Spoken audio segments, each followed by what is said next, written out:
अच्छा, तो अब ज़रा अपनी ज़बान मुबारक को ज़रा कंट्रोल में रखिएगा। अच्छा, डॉक टाइप, उसके बाद HTML, ठीक है। ये अच्छी आदत होती है कि आप ये सारे काम खुद ही करें, ठीक है ना, इससे आपको प्रैक्टिस होती है, ठीक है। इसके अंदर क्या आएगा, हेड, हाँ जी, और ये क्या आ जाएगा, बॉडी, बॉडी क्लॉज, ठीक है जी। इसको सेव किया। अच्छा, सेव करने के बाद हमने पहले क्या करना है, जो हमारी ये style.css वाली फाइल है, इसको मैंने पहले यहाँ लिंक करवाना है। लिंक करवाने से पहले मैं एक काम करता हूँ, वो क्या है, टाइटल, ठीक है। हेड के टैग के अंदर लिखते होते हैं, ठीक है। टाइटल पहले लिखता हूँ, आज हम क्या बना रहे हैं, हीरो या हेडर बना रहे हैं, ठीक है,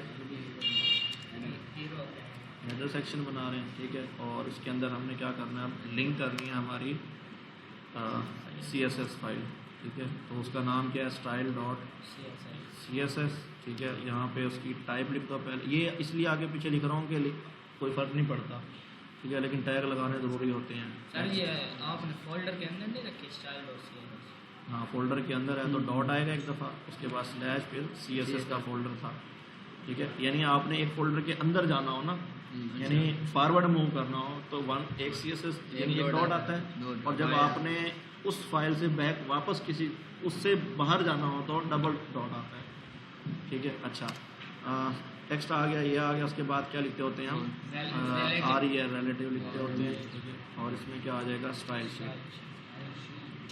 ठीक है जी, और ये क्लोज। अच्छा, अब ये जो चीज़ है ना, ये आप इमेज के टैग में भी यूज़ कर सकते हैं, ठीक है। बात समझ आ रही है, क्योंकि इमेज टैग का भी क्लोजिंग टैग नहीं होता ना, तो उसमें भी आप खाली ऐसे लगा सकते हैं, उसका मतलब भी यही होता है कि ये टैग क्लोज हो गया। अच्छा, अब मैंने क्या करना है, बजाय यहाँ पे style.css के अंदर मैंने एक काम ये करना है कि जो मेरी ये फाइल है index.html, इसकी एक इमेज लगानी है सामने फ्रंट पे, ठीक है। और ये अभी मैं क्या बना रहा हूँ, हेडर बना रहा हूँ ना, तो बॉडी के अंदर पहले एक टैग लिखूँगा यहाँ पे कि हेडर, ठीक है। हेडर ये क्या है, ये कोई ख़ास टैग नहीं है, मतलब कोई इसका मकसद नहीं है कि ये काम करता है। ये डेवलपर जो है ना अपनी आसानी के लिए यूज़ करते हैं नाम कि मैं अब हेडर बना रहा हूँ, यहाँ से यहाँ तक हेडर है पूरा, ठीक है। मतलब ये कोई कोई मकसद का वो नहीं है। अच्छा, उसके बाद मैंने कोई नेव बार भी बनानी है, ठीक है।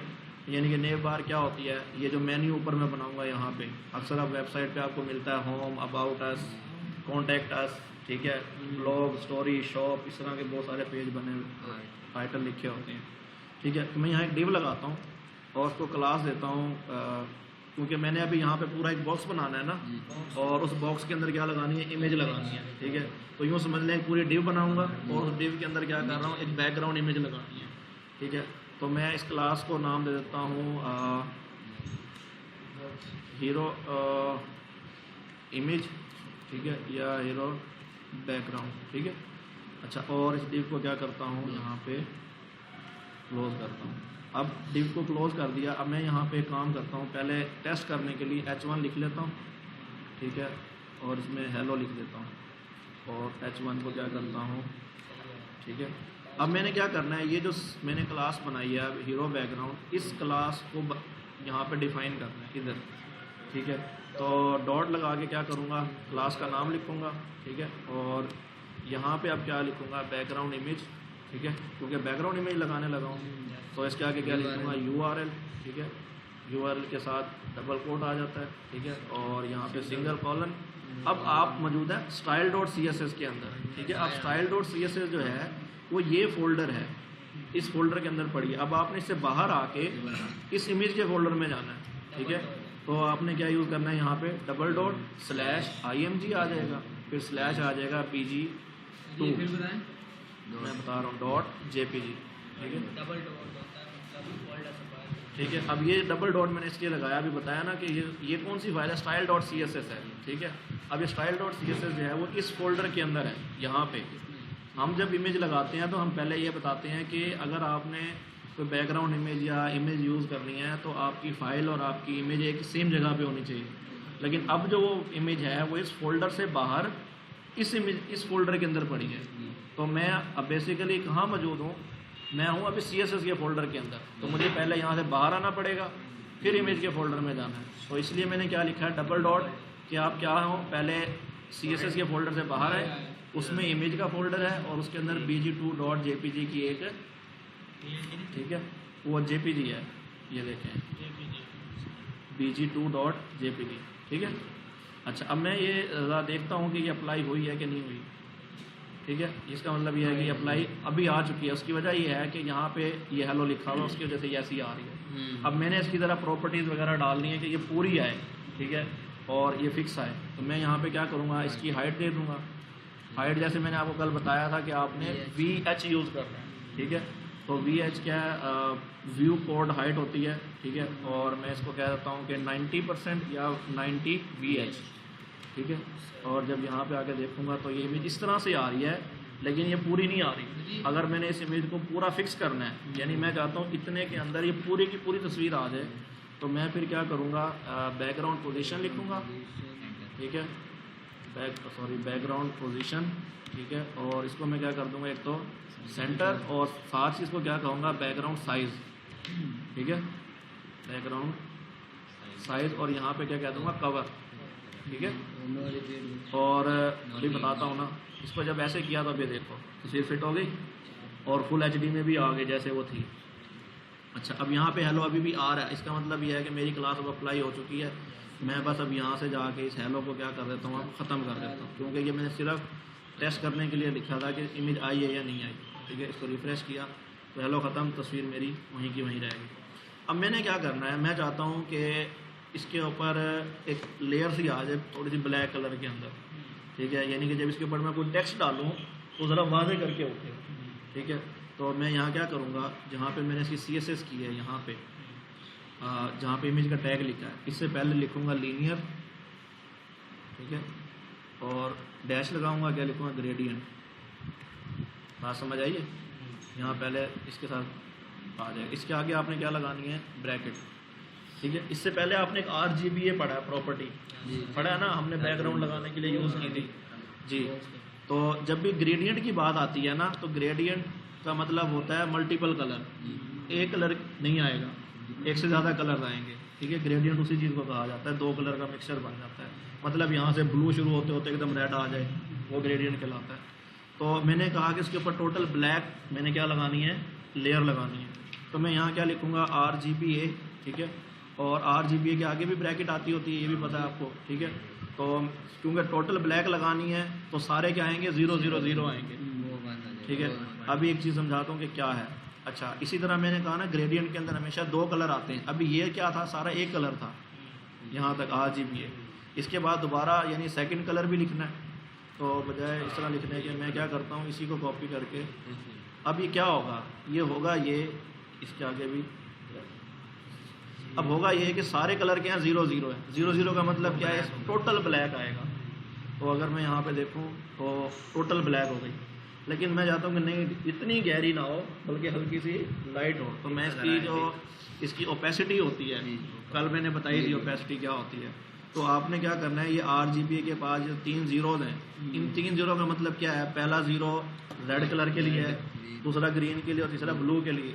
तीनों 0 0, इसका मतलब ये है कि सारे ब्लैक हैं, ठीक है। और अगर आपने रेड ज़्यादा करना है तो इसकी वैल्यू बढ़ा के 200 कर दो, तो 200 करेंगे तो ये देख लें, ठीक है। तो ये क्या है, इस तरह से आप चेंज कर सकते हैं 0। अब आपने क्या करना है, इसके ऊपर थोड़ा सा आपने इसको बिल्कुल लाइट सा बनाना है। तो मैं चाहता हूँ कि ये वाला भी टोटल ब्लैक कलर है, ये भी टोटल ब्लैक कलर है। तो इसकी जो ओपेसिटी है ये भी लो कर देता हूँ, 0.5 कर देता हूँ, ठीक है। और इसकी ओपेसिटी भी क्या करता हूँ, 0.5 कर देता हूँ। इसको सेव किया, यहाँ पे आया, अब ये देखिए लेयर लग गई ना, ठीक है। अब इसके ऊपर जब मैं वाइट कलर का टेक्स्ट डालूंगा तो वो ज़रा उठ के आएगा, ठीक है। अच्छा, ये 2 दफ़ा RGBA लिखा है। ये एक देखो, जब ग्रेडियंट की बात आती है ना, तो ग्रेडियंट का मतलब ये होता है कि 2 कलर, ये एक कलर है यहाँ से यहाँ तक। मैं चाहूँ तो 3 कलर भी डाल सकता हूँ। इसके आगे क्या करूँगा, कॉमा लगा के एक दफ़ा और RGBA लिख दूँगा, वो 3 कलर हो जाएंगे। तो हमने 3 कलर नहीं लगाने, 2 ही काफ़ी हैं। और दोनों ही पहले 3 ओपेसिटी है, ओपेसिटी है। हाँ पहले जी, 3 की। हाँ पहले 3 की और ये वाला 0.5 इसकी, ठीक है। अच्छा, बैकग्राउंड इमेज कवर सेंटर हो गया। इसी तरह इसकी जो पोजीशन आनी थी वो क्या आती है, रिलेटिव, क्योंकि मैंने इसके अंदर भी कुछ चीज़ें ऐड करनी है, ठीक है, तो रिलेटिव आएगी। और इसके साथ इसके अंदर आता है बैकग्राउंड रिपीट, ठीक है, बैकग्राउंड रिपीट की स्पेलिंग यही है, ठीक है, सही है। कॉलन, और ये आ जाएगा नो रिपीट। अगर हम यहाँ वैल्यू लिखते हैं 0, नहीं, वो एक्सेप्ट 0 कोई वैल्यू ही नहीं है उसकी, ठीक है। और वैसे भी वो रिपीट नहीं हो रही, लेकिन ये लगाना इसलिए ज़रूरी है कि जब स्क्रीन बढ़ेगी, कोई बड़ी स्क्रीन पे जब ये जाएगा तो वहाँ ये शायद हो सकता है कि रिपीट हो जाए।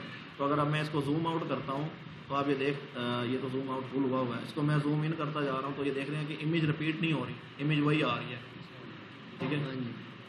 अच्छा, अब वापस आ जाते हैं। इसका मतलब ये है कि बैकग्राउंड वाला काम हमारा क्या हो चुका है, कंप्लीट हो चुका है। अब मैंने क्या करना है, मैंने इसके ऊपर एक हेडिंग डालनी है यहाँ पे, ठीक है, FIFA वर्ल्ड कप। और हाँ ये लिख देते हैं फीफा वर्ल्ड कप, ठीक है। तो मैं यहाँ पे काम करता हूँ, इसके अंदर एक और डिव लगाता हूँ, ठीक है, हाँ जी डिव, ठीक है, और डिव को साथ ही क्या कर दिया, क्लोज। इसके अंदर क्लास लगाता हूँ इज इक्वल टू, यहाँ पे क्या कहता हूँ टाइटल, ठीक है, या क्या कहता हूँ हीरो टाइटल, क्योंकि आगे भी जाके जो है ना आगे टाइटल आएंगे, ठीक है। अब मैंने क्या करनी है, इसके अंदर हेडिंग ऐड करनी है, ठीक है। तो इसके अंदर हेडिंग H1 ऐड कर देता हूँ, और वो क्या है, फीफा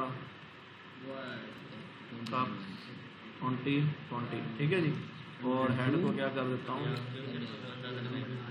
ठीक है। अच्छा, यहाँ तक बात क्लियर है ना, ये वही काम हो रहा है जो हम कल कर रहे थे। अच्छा, उसके बाद हमने क्या करना है, अब ये जो क्लास हमने बनाई है हीरो टाइटल की, इसकी अब हमने CSS करनी है। इसकी जब हमने CSS करनी है तो यहाँ पे डॉट लगा के इसी क्लास का नाम लिखूँगा, यहाँ पे क्लास आ जाएगी। पहले तो इसका कलर आ जाएगा, ठीक है, कलर में यहाँ पे ऐड कर देता हूँ वाइट, ठीक है। और इसी तरह इसका जो है वो फ़ॉन्ट साइज़।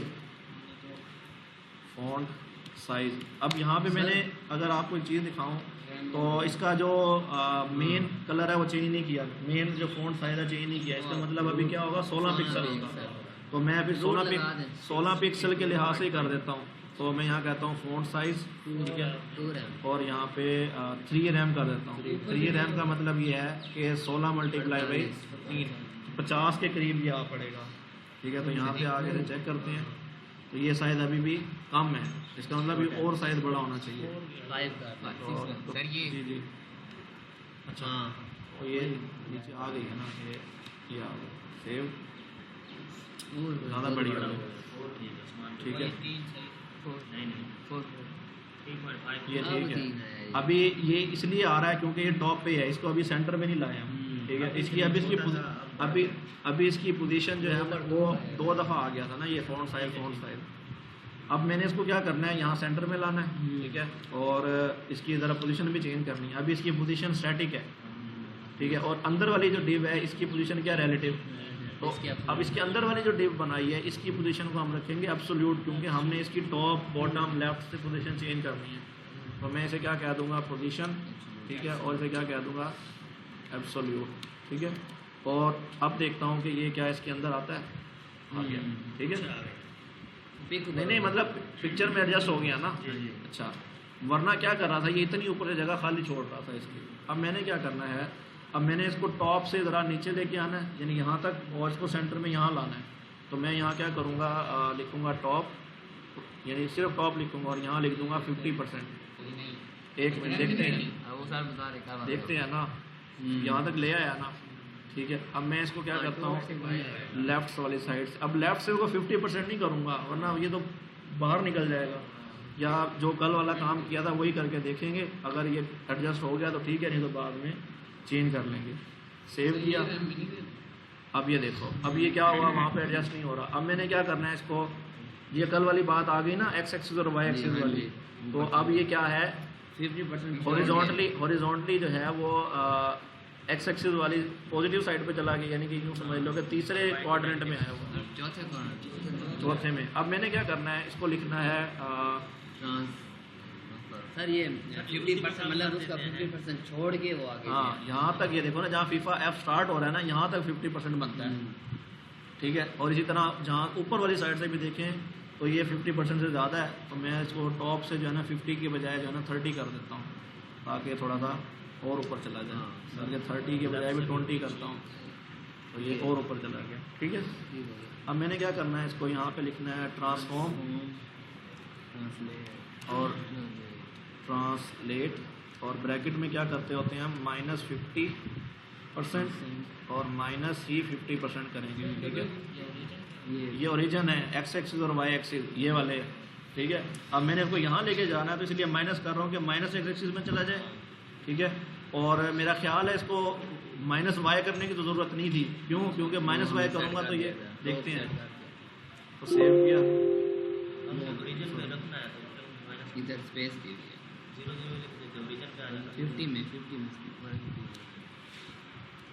ठीक है, और इसके आगे सेमी कॉलन, ये ऊपर चला गया ज़्यादा, तो इसका मतलब ये है कि हमने Y एक्सिस हटा दी, ये एक्स एक्सिस है और ये वाई है, तो इसको उल्टी करके देखते हैं, ये भी नहीं है, यानी कि साइज़ अभी बड़ा है, ये यहाँ पे इस तरह नहीं आ रहा। इसको 5 या 0 हाँ, सर उसको 50 रखें नहीं आ रहा, फ़ॉन्ट साइज़ बड़ा है। नहीं लेफ्ट को 30 करें। हां लेफ्ट को ये हो गया, फ़ॉन्ट साइज़ बहुत बड़ा है। अच्छा खैर, अब भी एडजस्ट होना है। किसी तरह हम एडजस्ट भी कर सकते हैं। हाँ वो तो आप कर लोगे ना, ट्रांसलेट ना लिखें फिर ये वरना ये यहाँ खड़ा रहेगा इधर वाले कोने में। ट्रांसफॉर्म ट्रांसलेट किया तो ये अब अपनी जगह पे आया थोड़ा सा, तो लेफ़्ट से मेरा ख्याल है कि कम कर देना चाहिए, 30 कर देना चाहिए। ये यहाँ पे अब तो ये सही आ गया। ठीक है, और इसको कम हो गई। अब इसको बढ़ाना है यहाँ पे 50, एक्स एक्सिस नीचे आ जाएगा, वो ऊपर चला गया। एक मिनट, अब इसको क्या करना है, थोड़ा सा लेफ़्ट से और बढ़ाना है और टॉप से भी बढ़ाना है। तो टॉप से अगर मैं इसे कर दूँ दोबारा 50, अब सेंटर में आ गया है। इधर लेफ़्ट से अब 30 ऑलरेडी है, 35 नहीं 38 यानी 50, ये 50 पे ही जाएगा अभी दोबारा, नहीं जा रहा 50 पे, नहीं जा रहा 45 पे जा रही है।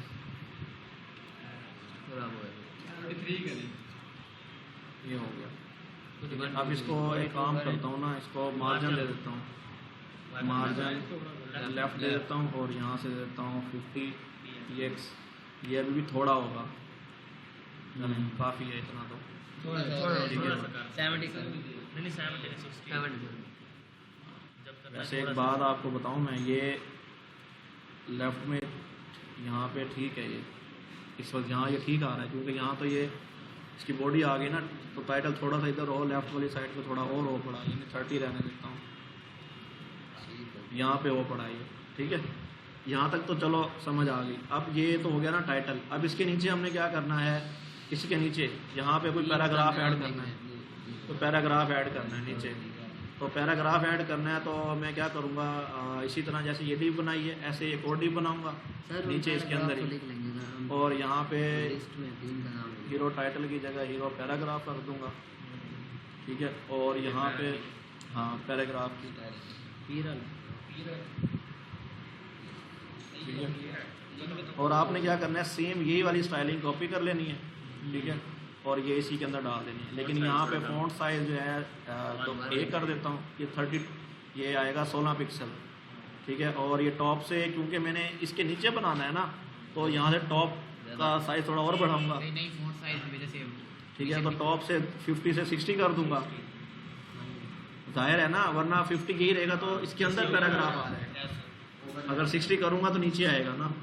तो एक मिनट, पैराग्राफ तो मैंने लिखा ही नहीं है ना, यहाँ पे क्लास अप्लाई हो गई। ठीक है, और ये तो आना चाहिए ना, फीफा वर्ल्ड कप तो आना चाहिए, जैसे ये लिखा हुआ है शायद कलर आ रही होगी शायद हमें 60 30। नीचे देखें आई नहीं, वो कलर वाइट है तो वाइट आना चाहिए। इसको ना हम लिख लेते हैं, यहाँ पे लिखवाओ टेस्ट कोई हाँ पाकिस्तान टीम ही नहीं है। हाँ क्या कह रहा है?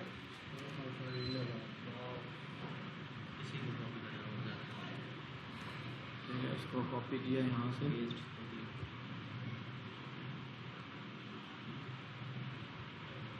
ठीक है, और H1 की जगह हमने P लिखना था। ठीक है, ठीक है, और P आना तो चाहिए, आ गया। लेकिन ये देखो कि ये ज़रा उसमें चला गया, अंदर चला गया थोड़ा सा। तो इसकी अगर मैं स्टाइलिंग देखता हूँ यहाँ पे, तो पोजीशन एब्सोल्यूट, टॉप 60, लेफ्ट 30, तो सब कुछ ठीक है। तो मैं बढ़ा के 40 कर देता हूँ, ये ज़्यादा आगे चला गया। ठीक है, 30 में ही आएगा, 35 आएगा। ठीक है, इसको किया सेव, किया। ठीक है, लेकिन ये अभी भी 60 ज़रा कम है टॉप से इसको ज़रा 65 कर देता हूँ। और ये 600 जा रहा था, 65। ठीक है, तो ज़रा और फासला आ गया।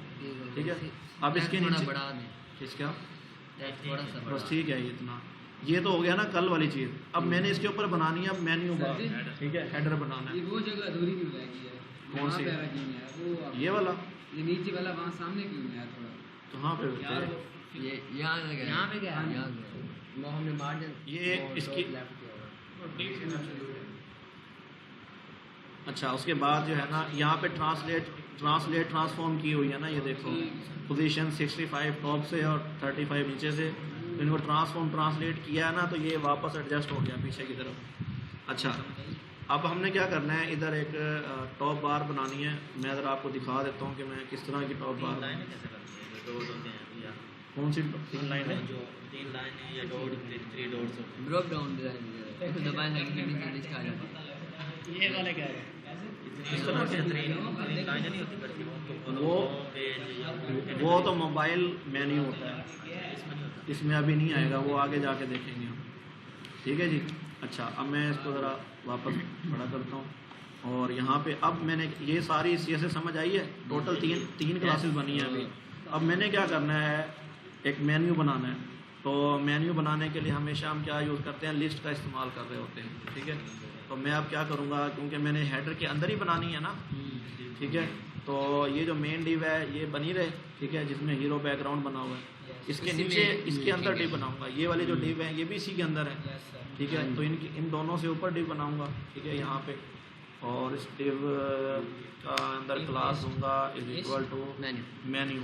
ठीक है, या नेव नाम दे देता हूँ, नेव बार। ठीक है, इसको मेन्यू बार को नेव बार कहा जाता है, नेविगेशन बार कहा जाता है। ठीक है, अच्छा, अब यहाँ तक ये बन गया। अब मैंने क्या करना है, यहाँ पे यूज़ करना है UL का टैग। ठीक है, क्योंकि जी अनऑर्डर लिस्ट का, और ये क्लोज। ठीक है, अगर अब और इसके अंदर मैं क्या यूज़ करूँगा, LI। ठीक है, और LI के अंदर ही क्या करूँगा, A टैग यूज़ करूँगा, क्योंकि उनके ऊपर लिंक भी लगना है उन बटनों के ऊपर। ठीक है, तो LI के अंदर क्या आ जाएगा, A टैग। इसमें क्या दूंगा, href इज इक्वल टू, इसे फ़िलहाल खाली छोड़ दूँगा। ठीक है, और ये क्या हो जाएगा, सॉरी, ये क्लोज, और यहाँ पे क्या आ जाएगा, A टैग क्लोज। ठीक है जी, यहाँ पे बात समझ आ गई। जी जी, हाँ, ये LI क्लोज। ठीक है, अब ये क्या कर देता हूँ, तीन लिंक बना लेता हूँ फ़िलहाल। ठीक है, और इसमें लिख देता हूँ होम। ठीक है, और इसमें आ जाएगा कॉन्टैक्ट, इसमें आ जाएगा इसमें आ जाएगा अबाउट। ठीक है, और हमने क्या करना है, इनका टेक्स्ट भी तो लिखना है ना। तो टेक्स्ट यहाँ पे आ जाएगा होम, और यहाँ पे आ जाएगा कॉन्टैक्ट, और यहाँ पे आ जाएगा अबाउट। अगर हम इसको जाके CSS पे देखें तो ये कुछ इस तरह का आ रहा है, देख रहे हो। तो ये तो लिंक है ना, वो अजीब सी और भद्दी सी आ गई है। इसको हमने क्या करना है, डेकोरेट करना है। तो डेकोरेट करना है, तो अब हम क्या करेंगे, यहाँ पे इनकी स्टाइलिंग करेंगे। ठीक है, सबसे पहले स्टाइलिंग तो मैं करूँगा UL की। कि यूएल में ये जो इस तरह से आ रही है, पहले तो ये इस तरह से ना आए, ठीक है, ऐसा इस तरह देखेंगे ये folder तो यूएल टैग आ जाएगा, ठीक है। यूएल टैग के अंदर मैं सबसे पहला जो काम करता हूँ वो ये क्या नहीं क्लास नहीं बना रहे, अब डायरेक्ट लिंक यूज़ कर रहे हैं, डायरेक्ट टैग का नाम यूज़ हो रहा है, ठीक है। जैसे यहाँ पे देखो ये यूएल है, एल आई है, उसके अंदर ए है, ठीक है। अच्छा अब मैंने क्या करना है, ज़रा इनकी स्टाइलिंग करनी है। यूएल के पीछे में लगाएंगे यूएल में आके मैं पोजीशन कह देता हूँ इसकी वही एब्सोल्यूट, ठीक है, क्योंकि ये उस डिव मेन डिव के अंदर बनी हुई है, ठीक है। इसी तरह इसका जो मार्जिन है कहाँ से, लेफ़्ट से थोड़ा सा बढ़ा के कर देता हूँ 20 पिक्सल, ठीक है। और मार्जिन टॉप भी थोड़ा सा इसका बढ़ा देता हूँ, ठीक है। टॉप इसका मैं कर देता हूँ वो भी 20% ही कर देता हूँ, 20 पिक्सल, ठीक है। अच्छा ये हो गया। इसी तरह जो है इसकी जो चीज़ आएगी, एक मिनट हॉरिजॉन्टल लाने के लिए हॉरिजॉन्टल इसमें नहीं आएगा ये, ठीक है। एल आई के लिए, यूएल के लिए इतना काफ़ी है। अच्छा अब मैंने क्या करना है, यूएल के अंदर जो एल आई यूज़ की है उसकी स्टाइलिंग करनी है, तो यूएल एल आई, ठीक है, और ये ब्रैकेट आ जाएगी इसके आगे, ठीक है। इसके अंदर अब मैं कहता हूँ डिस्प्ले, क्योंकि अब डिस्प्ले क्या है, क्योंकि आपको पता है कि जो ये लिस्ट होती है ये ब्लॉक एलिमेंट है, ये पूरी विड्थ लेती है। अब इसको ब्लॉक से क्या बनाना है, इनलाइन बनाना है, तो इनलाइन में भी मैं इसको ज़रा और कुछ बनाऊंगा, इनलाइन ब्लॉक बनाऊंगा, ठीक है, इनलाइन स्लैश ब्लॉक, ठीक है। ये मैं दिखाता हूँ कि क्या है, देख रहे हो। इनके साथ वो अनऑर्डर इनलाइन ब्लॉक बनाने से क्या होगा, जैसे बटन बनते हैं ना ये वैसे बन जाएंगे, ठीक है। अगर मैं इसको सिर्फ इनलाइन करता है तो ये साथ साथ जुड़ जाते हैं, ठीक है। अच्छा अब उसके बाद क्या करना है, इनके दरमियान में ज़रा गैप बढ़ाना है, तो मैं यहाँ पे क्या लिखूँगा, पैडिंग, ठीक है, ठीक है। पैडिंग में मैं यहाँ पे जो टॉप वाली है उसे क्या देता हूँ 5px, ठीक है, और जो साइड वाली है लेफ़्ट राइट वाली उसे क्या देता हूँ 20px, ठीक है, थोड़ी सी ज़्यादा कर देता हूँ। तो अगर देखें तो उनके दरमियान गैप बढ़ गया, इनके साथ डॉट नहीं आया और सब्र तो करो यार, कलर भी चेंज करता हूँ अब, ठीक है। अब बेसिकली ये है क्या, है तो लिंक ही ना, ठीक है। अब मैंने ये जो लिंक बने हुए हैं, ये जो टेक्स्ट है इसका कलर चेंज करना है, और ये जो नीचे अंडरलाइन आ रहा है ये भी गंदा लग रहा है, इसको भी ठीक करना है। तो मैं क्या करूँगा कि एल आई के अंदर जो ए टैग है, ठीक है, उसका जो कलर है वो क्या कर दो वाइट। अब आगे देखते हैं कि क्या होता है, वाइट हो गया। अच्छा अब इसके अंदर एक चीज़ देखो, ये जो डॉट से नज़र आ रहे हैं ये क्यों आ रहा है, ये ख़त्म करने हैं अब हमने। तो मैं यहाँ पे लिखूँगा एल आई के अंदर ही, यहाँ पे लिस्ट स्टाइल, ठीक है, और टाइप, ठीक है, यहाँ पे लिखूँगा नन। नन का मतलब ये होगा कि अब इसके अंदर ये अब थोड़ा नहीं, ये तो इस तरह नहीं, अब नहीं, वो जो नुक्ते से थे वो नज़र नहीं आ रहे, वरना जब आप अनऑर्डर लिस्ट बनाते हैं तो छोटे छोटे से ब्लैक सर्कल से आ जाते हैं, तो वो अब नहीं आ रहे। अब क्या करना है, ये जो नीचे इसके लाइनिंग आ रही है ये ख़त्म करनी है। तो मैं यहाँ पे लिखूँगा ए टैग के अंदर ही टेक्स्ट डेकोरेशन, और इसे क्या कर दूँगा नन। जब इसे मैं नन करूँगा तो वो नॉर्मल हो जाएंगे, ठीक है। अब इसको मैंने क्या करना है, या तो ले जाता हूँ इसे यहाँ पे, ठीक है, या इसे वहाँ ले जाता हूँ, बल्कि ये जहाँ पे बना हुआ है ना यहाँ पे अच्छा लग रहा है, ठीक है। अब इसके गिर्द मैंने एल आई के गिर्द थोड़ा सा बॉर्डर बनाना है, ठीक है, तो बॉर्डर लगा देते हैं, बॉर्डर 1px, ठीक है, और वाइट कर देते हैं ना, क्योंकि टेक्स्ट कलर भी वाइट है, ठीक है। तो ये बटन टाइप बन गए। अच्छा अब ये तो बन गया ना, अब इनके ऊपर जब मैं आ रहा हूँ तो कोई इफेक्ट से नहीं आ रहा, मज़ा नहीं आ रहा, तो फिर मैं क्या लगा देता हूँ होवर। तो मैं क्या करता हूँ, ये जो एल आई वाली जो स्टाइलिंग है इसी को कॉपी करता हूँ, नीचे बनाता हूँ, और इसके साथ क्या लिख देता हूँ होवर। ये चीज़ें वो हैं जो आपको पहले समझाई हुई हैं, ये होवर। अब जो टेक्स्ट डेकोरेशन तो ना नहीं रहेगी, ठीक है, ये ऑलरेडी हुई पड़ी है, ठीक है। इसका कलर क्या हो जाए ब्लैक, ठीक है, और इसका जो बैकग्राउंड है, बैकग्राउंड कलर कहाँ है, कलर, और ये क्या कर दे ब्लैक, सॉरी वाइट। और इसका जो बॉर्डर है, पहले बॉर्डर क्या है वाइट है, तो अब बॉर्डर क्या आ जाए 1px सॉलिड ब्लैक। सेव किया, यहाँ पे ये किया, अभी आके देखते हैं। तो अभी जो क्या कहते हैं वो है ए के पीछे क्या हो रहा है, ये टेक्स्ट टेक्स्ट के को पीछे होवर हो रहा है। अप्लाई हो रहा है। जी। तो मुझे कहाँ करना चाहिए, यहीं पे करना चाहिए, एल आई के अंदर ही। तो मैं यहाँ ए हटा देता हूँ, खाली एल आई लगा रहने देता हूँ। तो इसको यहाँ पे करता हूँ, तो ये देखें इस तरह से हो रहा है, लेकिन टेक्स्ट ब्लैक नहीं हो रहा। Colour black, background colour white, white आ रहा है, कलर ब्लैक में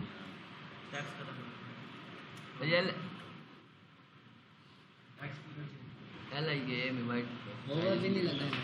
ओवर तो लग गया। तो इसको रेड करके देखता हूँ। और इसके आगे ये याद है ज़बरदस्ती करने की कोशिश की थी जब इसके साथ, तो अभी भी नहीं आ रहा है। कुछ चीज़ जो है हमारे से गलत हो रही है। और हम यूएल में लगाए यूएल में, यानी कलर अप्लाई नहीं हो रहा, हालांकि कलर अप्लाई होना चाहिए ना। कलर ब्लैक,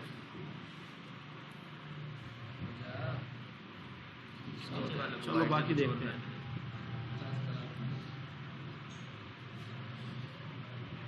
हाँ ए के अंदर ही था वैसे ये तो अप्लाई हो रहा है ना यहाँ पे। चलो 12 आगे इस पर थोड़ा सा देखते हैं। ये बनाना यहाँ तक तो समझ आ गई ना, ठीक है। और ये लिंक बन गया, यानी अगर आपने जितने आप बटन बढ़ाने हैं आप इनको क्या करते जाएं, डुप्लीकेट करें, सेव करें, और ये अबाउट की जगह आप कर दें ब्लॉग, ठीक है। और इसकी जगह आप कर दें शॉप, ठीक है। और क्या कह रहे हो, और होम पेज बना हुआ है ना, और ये भी बना हुआ है, सारा कुछ बना हुआ है। कॉन्टैक्ट अस हो गया, एग्जिट कोई पेज नहीं होता, लॉगिन कह रहा है, सही, ठीक है। हैश लगाना लाजमी। ये हैश इसलिए लगाते हैं कि ये लिंक एम्प्टी होता है इसलिए, तो एम्प्टी यानी कोई लिंक नहीं है इसके आगे। अबाउट, शॉप, और ये क्या आ जाएगा लॉगिन, और जब अप्लाई करेंगे तो ये इस तरह से बन गया। अच्छा अभी ओवर अप्लाई हो रहा है, लेकिन ओवर अप्लाई हो रहा है। अच्छा अब ये एल आई जो बॉर्डर मैंने दिया था, यहीं पे मैं इसको ज़रा बैकग्राउंड कलर भी दे देता हूँ। और बैकग्राउंड कलर इसको मैं ज़रा दे देता हूँ ग्रे तो नहीं, ब्लैक दे देता हूँ, क्योंकि टेक्स्ट जो है वो वाइट है, तो ये हो गया, ठीक है। अच्छा हाँ, बैकग्राउंड ब्लैक। अब यहाँ पे अगर मैं टेक्स्ट, सर कलर भी ऊपर दे दे। असल में तो जो मैं ये चाह रहा था कि ये ब्लैक होना चाहिए पीछे, ये वाला, ठीक है। तो यू एल के अंदर अगर मैं यहाँ पे लिख के देखता हूँ ULLI, टेक्स्ट का टेक्स्ट कलर का अप्लाई कलर नहीं हो नहीं रहा, बाकी सारी चीज़ें अप्लाई हो रही हैं। सर एक मिनट, हो रहा है सर, टैक्स का कलर हो रहा है, वाइट हो रहा था ब्लैक हो रहा था। कहाँ हो रहा है? यहाँ नहीं, पहले करें आप। सेटिंग थी ना, ये यहाँ से यूएल हटाएं, जो पहले लगा। ठीक है। ये यूएल हटाएं, यूएल हटाएं, UL हटा दिया। अंडो कर देना जिस तरह पहले था। नहीं वही पहले नहीं हो मतलब रहा। इस सिर्फ टेक्स्ट के पीछे आ रहा था जो बैकग्राउंड। तो अभी आ रहा है। नहीं टैक्स भी ब्लैक एक खत्म किया है, हम भी तो यहीं से देख रहे हैं। नहीं हो रहा था यार। अच्छा खैर ये हो गया यहाँ तक। अच्छा उसके बाद हमने अब क्या करना है, इसको ये हो गया। अब मैं ये चाहता हूँ कि फ़र्ज़ करो मैं जिस लिंक पे इस वक्त आऊँ वो वाज़े हो। यहाँ पे इसका ना कलर या यूँ समझ लेंगे ये LIA लिखें, LIA, ये यूएल हटाएं, ये देखें, ये तो पहले ये ब्लैक हुआ, ये ब्लैक हो रहा है सिर्फ, ये तो हो रहा है ना, लेकिन मैं जाऊँ पूरा बॉक्स पूरा ब्लैक आप होना कह रहे चाहिए, हो, पूरा नहीं ना हो रहा। लेकिन अच्छा वो कलर हो रहा है। चलो यहाँ तक तो हो रहा है ना ये। अब मैं ये चाहता हूँ कि जब मैं किसी लिंक पे आऊँ तो वो इस तरह से हाईलाइट हो जाए। तो यानी मैं चाहता हूँ फ़र्ज़ करो इनके साथ पेज लिंक करता हूँ कोई, तो जिस पेज पे जाऊँ मतलब होम पेज पे आऊँ तो होम के ऊपर ना ये इस तरह से ऑलरेडी खड़ा हो, जैसे ये है अब कि भाई इस वक्त इस पे हो। कॉन्टैक्ट पेज पे जाऊँ तो इस तरह से ये हो जाए, ये हाईलाइट हो जाए। तो मतलब ये आपको अगर याद हो प्रॉपर्टी मैंने पढ़ाई थी एक्टिव वाली, कि जो लिंक एक्टिव होगा वो हाईलाइट रहेगा। ठीक है, तो मैं यहाँ पे क्या करता हूँ, ये वाली जो होवर वाली क्लास मैंने अप्लाई किया है इसी को कॉपी करके नीचे ऐसे पेस्ट कर देता हूँ और होवर की जगह जस्ट क्या लिख दूंगा, एक्टिव लिख दूंगा। एक्टिव लिखना है ना, ठीक है। तो और ये जो इसका मतलब ये होगा कि जहाँ पे जो लिंक उस वक्त एक्टिव होगा उसका कलर ब्लैक और बाकी सारी चीज़ जो है ना उसके ऊपर क्या हो जाएगी, अप्लाई। अभी यहाँ पे क्योंकि हमने कोई लिंक नहीं लगाया हुआ इसलिए जो है वो किसी चीज़ को हाईलाइट नहीं कर रहा, ठीक है, लेकिन ये अप्लाई हो चुकी है। या मैं सिंपली इसको क्या करता हूँ, इसको क्लास नाम दे देता हूँ डॉट एक्टिव का, ठीक है। और मैं क्या करता हूँ, अगर फर्ज करो मैं इस वक्त होम पेज पे हूँ यहाँ पे, तो मैं यहाँ क्लास लिखता हूँ इज इक्वल टू, और इसमें क्या लिखता हूँ, सेव। सारों पे नहीं लिखना, ये आ गया। अब आप अगर नया पेज बना रहे हो तो उस पर यही स्टाइल शीट अप्लाई करो, ठीक है, और वहाँ पे क्लास जाके चेंज करके जिस पेज पे आप आ रहे हो वो क्लास वहाँ लगा दो। मिसाल के तौर पे अगर आप जो है फर्ज करो मैं इसको पूरे को कॉपी करता हूँ, ठीक है, और एक नया पेज बना के वहाँ सेव करता हूँ और इस पेज को नाम देता हूँ कॉन्टैक्ट का .html, ठीक है, और इसको सेव किया। वो इंडेक्स था ना, वो होम था, ठीक है। अब आपने क्या करना है, यहाँ से इसको हटाना है, ठीक है, और नीचे जहाँ कॉन्टैक्ट वाला पेज है वहाँ डाल देना है, ठीक है। अभी से ये होगा कि ठीक है, अभी लिंक मैंने नहीं लगाया, मैं लिंक लगा देता हूँ यहाँ पे होम पेज पे। कॉन्टैक्ट पे जाना है ना, तो यहाँ पे चेंज करूँगा ना, कॉन्टैक्ट पे जाने के लिए यहाँ क्या लिखूँगा, contact.html, ठीक है। और यहाँ पे आके क्या लिखूँगा, यहाँ से वापस जाने के लिए होम वाले पे क्या लिखूँगा, index.html। क्यों? क्योंकि होम पेज का नाम क्या है, index.html। इसको रिफ्रेश किया, ये अब हाईलाइट हो रहा है, देख रहे हो खुद ही, ये इसकी क्लास लगी बढ़िया। और यहाँ पे आऊँगा तो ये हाईलाइट। इसी तरह आप अबाउट, ब्लॉग, शॉप, लॉगिन के पेज बने हुए होंगे, जैसे जैसे बनाते जाओगे वहाँ पे क्लास जो है वो एक्टिव वाली लिखते जाओगे। बात समझ आ गई यहाँ पे? मतलब हर इसका एक पेज, हर जी, बटन जी। का एक पेज बनाना पड़ेगा। हाँ जी, हाँ जी। अब यहाँ पे हमने कोई लोगो लगाना है इसकी साइड पे, तो लोगो लगाने के लिए UL के अंदर ही लिखूँगा, ठीक है। और क्या आ जाएगा, IMG का टैग आ जाएगा, SRC is equal to something, और ALT इज इक्वल टू यहाँ क्या दूँगा, लोगो, और इसकी हाइट एंड विड्थ आ जाएगी, ठीक है। हाइट आ जाती है फर्स्ट करो 20, और सॉरी हाइट नहीं, विड्थ क्या, दोनों ही आएंगी वैसे, क्योंकि मैं चाह रहा था कि हाइट ऑटो एडजस्ट हो जाए। WP लगा दें, WP आएगी। विड्थ इज इक्वल टू 20 का मतलब 20 पिक्सल ही होता है, ठीक है। अच्छा, अब यहाँ पे मैंने इमेज लगानी है, इमेज कोई उठा लेता हूँ यहाँ से, कोई WP वाली, वाकई लोगो वाली लगती हो जो, वो वाली वर्डप्रेस वाली, वो डेस्कटॉप पे पड़ी। ये उठा लेता हूँ C वाली, ठीक है। PNG wing.com 50 यहाँ सेव कर देता हूँ, इसका नाम चेंज करके लोगो कर देता हूँ, यहाँ logo.png, शॉर्ट की बताया, logo.png। अच्छा, अब यहाँ पे आके क्या लिखूँगा, logo.png, सेव किया। अभी कॉन्टैक्ट में हूँ ना मैं, Yes, तो sir। इंडेक्स में भी आके ये चीज़ लिखूँगा फिर, क्योंकि लोगो दोनों में सेम रखना है दोनों में डिफरेंस देख लेते हैं। ना, यहाँ भी तो लोगो डालना है ना, ठीक है। और यहाँ पे, और यहाँ पे इमेज जो है वो कहाँ पड़ी है, .img के फोल्डर में, ऐसे ही है ना। और इसी तरह कॉन्टैक्ट में भी जाके ये लिखेंगे ./img सेव, और यहाँ पे अगर आके देखते हैं तो वो इमेज आई, लेकिन वो छोटी आई है, इसका मतलब हाइट एंड विड्थ इसकी हम थोड़ी सी बढ़ाएंगे। तो 20 से मैं क्या कर देता हूँ, 40 कर देता हूँ। नहीं, हर पेज पे लगती है।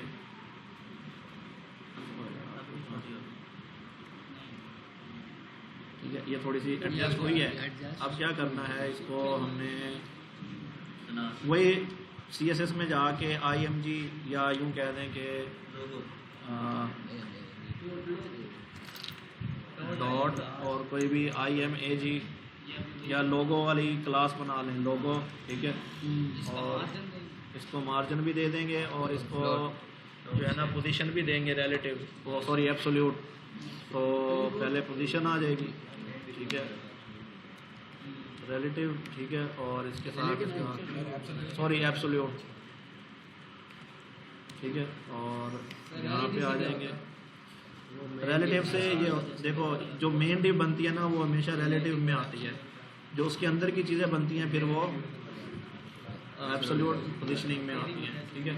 तो अब इसका मैं क्या करता हूँ, मार्जिन लेफ़्ट दे देता हूँ थोड़ा सा, ठीक है, मार्जिन लेफ़्ट दे देता हूँ इसका 10px, ठीक है, और मार्जिन इसका जो है वो टॉप दे देता हूँ और वो भी 10px, ठीक है। सेव किया, रन किया, तो अभी पर थोड़ा सा नहीं पड़ा यहाँ सर जी पे। आपने वहाँ पर हाँ, क्लास क्लास अप्लाई अच्छा, यहाँ क्लास अप्लाई नहीं हुई, तो SRC से पहले क्या आ जाएगा, क्लास इज इक्वल टू लोगो, और इसी का यहीं से कॉपी करके यहाँ पे क्या आ जाएगा, ठीक है। ये जैसी रिलेटिव की ये थोड़ी सी आ गई। अब मैं क्या करता हूँ, एक काम और कर देता हूँ ना, यहाँ पे style.css में जाके इसके मार्जिन ये दोनों मार्जिन खत्म कम करके कर दें। इसको फ्लोट कर देता हूँ राइट में, ठीक है, राइट में नहीं गई, हाँ, पोजीशन इसकी अगर ख़त्म करके राइट में तो आ गई। अच्छा, ये इसको मैंने इसके साथ बनाया ना, इसके साथ UL के अंदर लिखा है। अगर मैं इसको UL से बाहर लिखूँ, UL से बाहर लिखूँ इसको अगर मैं, तो इंडेक्स का पेज है ना, ये तो हम कॉन्टैक्ट पे है ना, यहाँ पे आता हूँ, वो आई खड़ी, वो रही, तो यहाँ पे आप ये सेट हो जाएगी है आराम से इधर। हटा दे, वो तो राइट पे गई फिर फ्लोट हटा दे। मैं ये कह रहा हूँ ना, ये इमेज का टैग जो है ना वो डिव से बाहर लगाना है,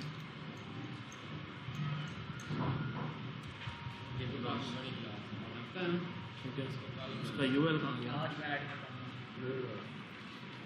ठीक है, और style.css के अंदर क्या करूँगा, और लेफ्ट लेफ्ट कर लेफ्ट नहीं ना करना, लेफ्ट इधर आ जाएगा, ये उधर नहीं ना करना हमने, मार्जिन टॉप पहले टैब था 10px और मार्जिन राइट 6 या 7 करें पहले